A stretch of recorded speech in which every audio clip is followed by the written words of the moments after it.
राष्ट्र की विविधता और अधिक उज्जवल होने की बात कही गई है, वहीं देश की एकता मजबूत और अटल होने की भी बात करी गई है।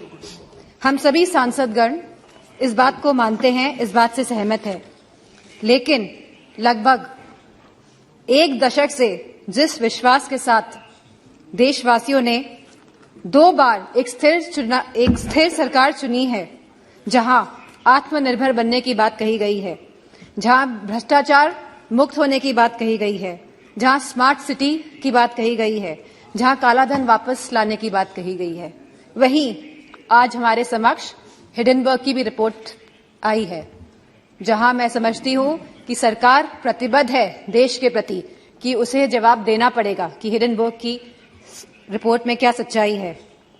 जहां हमारे किसानों ने 2014 में ये आस जागी थी हमारे किसानों की कि ये आप लोगों ने विश्वास दिलाया था कि उनकी आय 2022 तक दुगनी हो जाएगी। वह किसान आज भी ये आस लगाकर बैठा है कि उसे सब्सिडी में बढ़ोतरी मिलेगी, कि एमएसपी के सही रेट्स मिलेंगे, पैदावार के लिए मंडियां की व्यवस्था उनको दी जाएगी।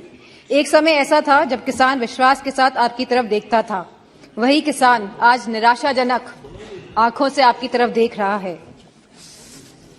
जहां युवा शक्ति की बात हुई, युवाओं में भी बहुत जोश उत्साह था 2014 में कि लगभग 2 करोड़ नौकरियां दी जाएंगी प्रति माह, लेकिन आज उस जोश और उत्साह का पतन होते जा रहा है।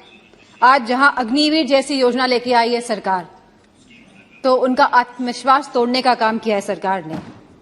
यह कैसा अमृतकाल है जहां युवाओं के पास नौकरियां नहीं हैं, जहां किसानों के पास खुशहाली नहीं है और जहां महिलाएं अपने आप को सुरक्षित नहीं मान रही हैं। एनसीआरबी के आंकड़े अगर आप देखेंगे तो यह पाएंगे कि लगातार यौन उत्पीड़न और शोषण के मामले बढ़ रहे हैं। विकास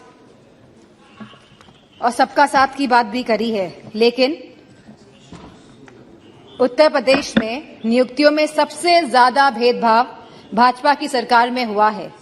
यदि कुलपतियों और प्रोफेसरों की नियुक्ति को देखा जाएगा तो सभी वर्गों को सम्मान नहीं मिला है।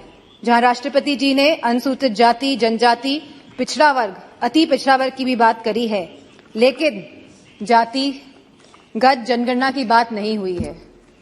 अगर हमें सही मायनों में अनुसूचित जनजाति, अनुसूचित जाति, पिछड़ा वर्ग, अति पिछड़ा वर्ग लोगों को सम्मान देना है, उनको हक और सम्मान देना है, तो हमें जातिगत जनगणना पर भी बात करनी चाहिए।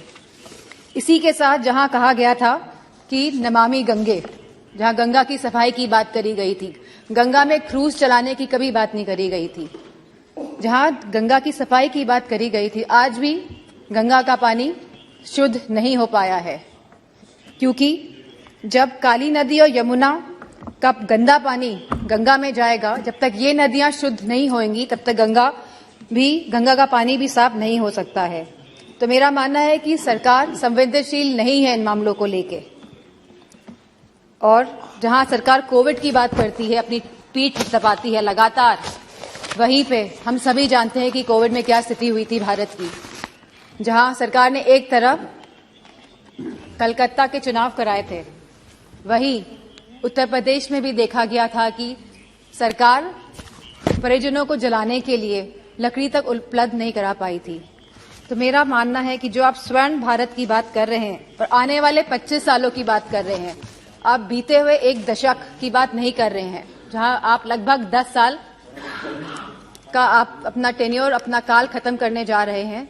लेकिन आप जो आगे की बात कर रहे हैं और 2014 की पहले की बात कर रहे हैं, लेकिन आप अपने दशक की बात नहीं कर रहे हैं। तो इन्हीं शब्दों के साथ मैं अपनी बात को खत्म करना चाहूंगी और आदरणीय स्पीकर साहब को धन्यवाद देना चाहूंगी। धन्यवाद। धन्यवाद। Next speaker Shri Nishikant Dubey ji.